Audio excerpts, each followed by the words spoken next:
তো বন্ধুরা, সবাই কেমন আছেন? আশা করছি সবাই ভালো আছেন। আজকে সকাল সকাল উঠে গাড়িটা বের করে বের হব বেড়াতে। খুব কাছের একজন আত্মীয় বাড়িতে বেড়াইতে যাব। খুব জরুরি ছিল বিষয়টা, এই জন্য সকাল সকাল বের হয়ে গেলাম।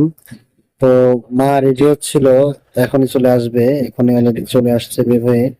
আমরা যাব, যদিও আহ, পূজার জন্য কিছু ফুল নিয়ে যাচ্ছি, আর আম পড়ছে একটা, সেই আমটা মা উঠিয়ে রাখলো। আমি দাঁড়িয়ে আছি মায়ের অপেক্ষায়, মা আসলে গাড়ি ছেড়ে দেবো, ছেড়ে দিয়ে বেড়াইতে যাব। তো মাকে দাঁড়াতে বলতেছিলাম গাড়ির পাশে যে মা একটা ভিডিও নিচ্ছি, তুমি দাঁড়াও। তো সুন্দর করে ভিডিও করছি আমরা। এরপরে মা সুপার একটু হাসি দাও, মা একটু হাসলো। তারপর আমরা